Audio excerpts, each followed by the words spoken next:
Oke guys, jumpa lagi di channel bisnis online ala Sirdiman. Kali ini kita akan bahas tentang penipuan apa ya, investasi bisnis online, investasi yang lagi marak-maraknya ya, entah itu VTube, Binomo atau robot trading. Nah, sebenarnya sangat disayangkan gitu, miris. Cuma ya gimana lagi? Kadang beberapa dari mereka itu ya sentimen udah nasihatin gitu kalau itu tuh sebenarnya scam gitu. Nah, meragukan lah, dari dilihat dicek bisnisnya tuh meragukan lah, lagi situs-situs yang kita nggak punya kontrol gitu sama situsnya, kayak ya pasrah aja kalau situsnya ngasih duit terus gitu, kalau enggak kalau dibabat duitnya ya habis. Ya, jadi yang harus diperhatikan untuk next yang selanjutnya ya, pertama ya kita harus check and recheck ya, check and recheck kalau ada yang nawarin bisnis itu dicek withdrawnya dia pakai apa. Kalau cuma janji mau ditransfer atau janji, kalau bisa sih pakai payment yang solid lah, yang terpercaya gitu. Kalau dari luar ya, bisnis dari luar itu biasa pakai PayPal, itu yang terpercaya. Ya minimal PayPal ya masih terpercaya ya, kemungkinan bisa aja sih, bisa aja jadi scam kayak dulu Liberty Reverse yang udah dipercaya para pemain-pemain forex atau trading online, dipercaya ternyata jadi scam gitu. Nah sekarang ya andalannya ya masih PayPal gitu. Kalau kecuali kalau bisnis-bisnis yang udah terpercaya seperti Google AdSense atau Amazon, ClickBank, itu dia bayar pakai cek, nggak masalah karena ya usia usahanya juga udah tua gitu, 5 tahun ke atas lah, itu dia ya istilahnya udah nggak mungkin tipu-tipu lah, itu benar-benar perusahaan yang benar gitu. Nah, sekarang kalau perusahaan yang baru setahun 2 tahun terus ya itulah menghimpun duit massa setahun 2 tahun, tahu-tahu jadi scam, hilang. Emang dalam waktu setahun 2 tahun itu ya mereka bayar, bikin orang invest lagi, bikin lagi lah apa, cuma setelah ya entah itu janji-janji palsunya nggak bisa ditepati, mau bayar membernya dananya nggak bisa, dan desakan-desakan dari membernya yang mau nggak mau dia jadi scam. Ya untunglah untuk yang sekarang tuh ada beberapa orang yang istilahnya ya berani mendobrak, berani menyelidiki lah kalau perusahaan scam itu kayak Binomo atau koin-koin kripto kayak gitu. Jadi aturan mainnya itu kalau misalnya investasi itu harus ya minimal terdaftar di Bapepti lah, perusahaannya harus resmi pemerintah, kalau enggak itu resikonya besar. Kalau main di luar ya harus paham juga, di luar itu harus dicek dia bayarnya kayak apa gitu. Kalau cuma bayarnya, apalagi tempat pembayarannya itu entah itu kurs tukar kalau aslinya ada di Arabia atau Nigeria, itu mendingan gak usah lah, banyak sarang tukang tipu gede-gedean di situ. Jadi untuk yang udah kena tipu, yang duitnya udah menguap melayang, ya jangan putus asa ya. Bisnis online juga ada yang banyak yang benar gitu, banyak yang nyata, banyak yang terbukti membayar gitu. Cuma kalau kalian udah ketipu emang untuk memulai lagi berat, cuma pilihannya daripada ya nggak ngapa-ngapain gitu, mendingan mengembalikan kekalahan lah, balas dendam. Istilah balas dendam itu bukan arti nipu orang lain juga ya, dalam arti ya bisnis bener dan dapat yang lebih besar. Nah, untuk beberapa saran bisnis sih, Septiman sih, ya saranin ya. Banyak kan kalau yang invest kayak gitu, kayak binomo itu pengetahuan tentang bisnis atau investasi itu masih belum paham, ya masih belum bisa bedain bisnis apa, investasi apa. Bisnis emang ngeluarin modal juga, tapi investasi juga ya gitu, emang wajib modal gitu. Nah, bedanya sih apa sih, Septiman sih disarankan ya kalau dari orangnya itu dari dunia pekerja gitu ya, dari employee, dari kuadran E gitu. Kalau dari buku apa, pemetaan dari Rich Dad Poor Dad-nya Kawasaki, apa Rio Kawasaki, yaitu jangan langsung main ke investasi, disarankan mendingan bisnis dulu. Di bisnis itu ya sebenarnya bisnis juga ada kemungkinan bisa besar gitu, cuma harus sabar. Kayak investasi, kalau ke investasi itu biasanya untuk pemain-pemain besar. Kalau dari employee langsung ke investasi, nanti dia kaget kalau kalah itu dalam sekejap teng gitu hilang. Disarankan main bisnis dulu, dia modalnya dari kerja, belikan, jadi bangun usaha dulu lah, minimal kalau udah solid, udah ada pendapatan yang aman, baru mulailah ke investasi. Itu pun juga harus hati-hati. Itu ada banyak banyak contoh sih, kayak apa ya, usaha waktu itu ada apa, jasa jasa angkutan ya, dari dari Jakarta atau keluar kota itu travel ya, jasa travel, mobil-mobil travel itu dulu ada, namanya apa ya, lupa. Yaitu dia udah maju, udah membangun buka cabang banyak, tiba-tiba ikut invest kayak gitu, dan ya dalam sekejap modalnya habis, dan itu usahanya mau nggak mau macet. Atau sekarang juga kayaknya udah nggak kedengeran lagi gitu.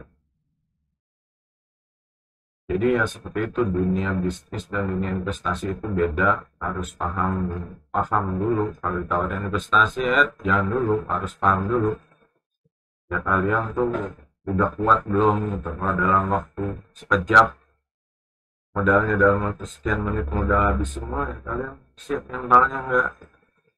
Baik bisnis yang ya kecil aja sebenarnya, dari di YouTube itu harus berterima kasih sih, yang channel lain ada yang share ke bisnis mulai dari 1 juta apa, bisnis dari 5 juta apa, 10 juta apa, itu sesuai dengan budget, bisa cari informasi di situ. Ya ada kan yang dari bisnis 1 juta, karena duitnya mau 1 juta, itu kita bisnis apa, nah, di situ bisa, jadi mau nggak mau ya kayak jualan apa, franchising, atau yang nggak franchising ya jual jual kayak yang model ditawarin di GoFood gitu, bisa. Nanti ya tetap aja jangan lupa pembukuan, kalau enggak loss nanti belanja. Namanya bisnis harus pinter-pinter ngatur dana, ini ngatur modal. Kalau enggak ya banyakkan belanjanya, modalnya kurang, omsetnya enggak ada, omsetnya dipakai buat terlalu banyak belanja, terlalu banyak operasional juga nggak bagus. Bisnis emang harus, ya harus sabar. Makanya orang-orang bisnis itu dia orang-orang yang cerdas sebenarnya. Kayak ya contohnya, ya banyak lah contoh pengusaha yang sukses. Jadi ya dari kecil sabar, besar juga jangan terlalu nafsu gitu. Modalnya tuh jangan jangan langsung buru-buru pindah ke kuadran I, investasi ya. Sabar, ditahan dulu, dikembangin bisnisnya biar digitnya nambah, digit ya dikit jadi 4 digit, 5 digit. Nah kalau udah 5 digit atau 6 digit dalam dolar ya, itu baru silahkan deh. Dalam rupiah ya ya, ya kalau kalau belum belum aman, ya masih pendapatannya belum stabil banget, jangan jangan buru-buru. Ya ini paling apa ya, kalau dari kerja atau mahasiswa, duit mereka kan mungkin datang dari mahasiswa, dari tabungan orang tua, atau mereka kerja part time. Yang namanya mahasiswa, mereka masih kuliah. Jangan di sana, jangan ikut-ikut investasi yang nggak jelas, itu yang nggak jelas kredibilitasnya lah. Atau jangan teriming-iming sama vlogger-vlogger rekomen bisnis ini bisnis itu. Vlogger itu cuma dibayar gitu. Mereka orang bayaran. Kalau ngeliat vlogger kan enak, dalam sekian menit, dalam sekian jam dapat jutaan kayak gitu kan, ya orang gimana nggak tergiur gitu. Banyak yang udah kejeblos, banyak yang udah kebantai duit-duit dari siswa, para pekerja kerja ya, duit gaji, dia capek, berangkat jam 9, pulang jam 5. Kalau itu dia kalau belum lembur, duitnya habis begitu aja dalam sekejap. Jual tanah, jual mobil, jual motor, jual apa aja dijual, bela-belain, duitnya goodbye. Lebih baik kalau besar sekalian dengan bisnis tanah aja, atau apartemen gitu, udah ketahuan lah ini aset ya. Kalau bisnis investasi nggak punya aset, kecuali udah paham jual beli website itu aset gitu. Kalau website udah earning, berpenghasilan, trafiknya besar, dan ya banyak lah penghasilan dari blog lewat afiliasi atau lewat produk yang dijual. Gak cuma blog, website ada, e-commerce, toko online, banyak model-model blog. Juga ada aplikasinya udah terdaftar di Google Play Store, udah banyak yang download. Nah itu bisa, sekarang zamannya seperti itu. Kalau cuma investasi yang dari situs, kita nggak punya kontrol, situsnya itu bikin program codingnya itu manipulasi atau enggak, dan kita nggak tahu itu. Jangan curiga berlebihan ya, nggak apa-apa, tapi pastiin ini benar apa enggak. Jangan ragu-ragu. Kalau ragu-ragu ya bahaya gitu. Kalau misalnya ragu-ragu, kalian ikut juga dan itu scam, ya udah pasti kalau benar-benar enggak. Ya, untuk 2022 ini ya bersyukur sih, banyak selama ini ya, selama COVID emang banyak yang mengandalkan ya kayak cari duit itu buat yang receh-receh, trading forex yang punya duit lebih. Ya cuma kan sekarang udah dibantai lah itu. Ya memang yang resmi, yang bener ada. Dia dicari aja yang bener lah. Bahkan kemarin kayak model binomo itu iklannya gila-gilaan ya di mana-mana gitu. YouTube di mana itu sebenarnya gimana ya? Ya jangan percayalah, jangan makan iklan juga. Harus benar-benar dicek ini usahanya udah udah solid belum gitu. Kalau cuma umurnya masih setahun 2 tahun, ya janganlah. Masih banyak usaha yang besar-besar, besar kayak YouTube. YouTube sendiri namanya udah kasih gaji ya, untuk yang subscribernya memenuhi syarat 1.000, cuma jam tayangnya juga memenuhi syarat, ya itu udah kasih gaji gitu. Nggak usah repot-repot, cuma rajin buat konten aja, buat konten hobi atau apa. Dan kalau ditekunin juga ya bisa di YouTube, dari satu YouTube aja bisa jalurnya bisa kemana-mana. Kita bisa jualan produk, bisa pasang salaria di situ untuk cari donasi, bisa bisa macam lah, naruh barang dari Tokopedia atau Shopee e-commerce. Yang penting yang ya riset pasar, ya temanya apa, videonya juga ada penontonnya enggak gitu. Kalau di sini kan bisnis online assortment kan ya orang nggak ada yang mau bisnis online gitu loh, karena yang lebih tertarik yang bergelimangan bergelimangan apa, flexing flexing kekayaan, flexing hasil-hasil screenshot atau testimoni palsu. Kalau di sini ya benar-benar bisnis jualan di Tokopedia atau Shopee, bisnis jual produk digital diratakan seperti itu, bisnisnya seperti itu di Sirtiman, itu bisnis yang resmi lah. Yang dari dulu sih Sirtiman ya seperti itu ya, nggak ada bisnis forex atau apalah gitu yang menjurus ke scam itu ya. Sebelumnya saya pernah cek dulu ini terpercaya enggak, feelingnya juga kadang ini kayak dulu saudara nawarin apa, YouTube dilihat dicek, ini mas scam, dan itu pun ya mereka saudara keluarga masih nggak belum menerima gitu. Padahal mah ya harusnya ya didengarkan gitu, kayak teman itu dikasih tahu ngeyel gitu, oh yang itu dapat 1,5 juta, sekarang 1,5 juta bisa gitu, dijadiin apa sih, dijadiin patokan untuk usahanya scam atau bukan. Memang dari itu untuk nextnya harus lebih jeli, dicek withdrawnya dari mana, pakai sistem pembayaran apa, pembayarannya entah itu PayPal atau cek pakai. Sebenarnya yang bingung, yang ngeri itu ya kurs yang kalau dari luar itu ya nggak jelas gitu. Kadang orang tuh kok berani main binomo ini, withdrawnya gimana, gimana aja, wah binomo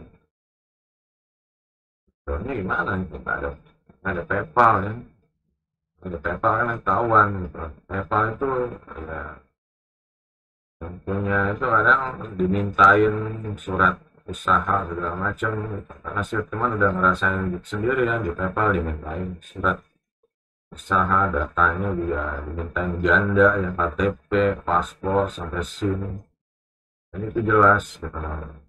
Usahanya juga produknya apa, terus bukti yang udah pakai produknya ya, kok dimintain macam-macam deh gitu. Biasanya kalau masuk ke tahap pengecekan usaha seperti itu, kalau cuma oh withdrawnya dari sana Karibia atau Nigeria, ya nggak usah,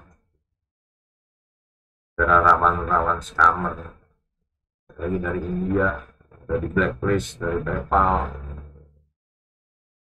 rawan scam. Lebih baik ya usaha yang udah ketahuan aja, kayak jadi freelancer di freelancer.com, di fiverr.com, atau jualan jasa di forum Kaskus atau forum yang sesuai dengan ini, forum detik sesuai dengan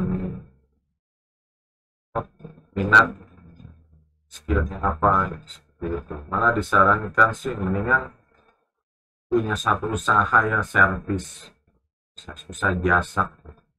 Karena kalau jasa kan ya istilahnya nggak terlalu modal banyak, nggak mengrosir barang, bisa jasa ya, paling beli alat apa, jasa website paling beli template apa, ngerjainnya bisa bayar orang. Kalau perusahaan kayak jual beli handphone gitu kan harus modal beli handphone yang besar, terus banyak partai, risiko kalau harga turun naik segala macam. Makanya ya untuk yang lainnya harus paham investasi, bisnis, dan mereka nih sebelumnya nih kakinya di mana, masih di kuadran E, employee kerja, atau di kuadran S. Kalau S itu kayak apa ya, tukang jahit atau apa, jahit atau ini tukang bakso karena sambil ada di tokonya atau punya ruko-ruko apa gitu, dia masih di kuadran S semua. Kalau nggak ada dia usahanya nggak jalan. Nah kalau udah diserahkan ke karyawan berarti dia masih kuadran B, bisnis. Kalau masih S, kalau nggak ada dia nggak jalan, kayak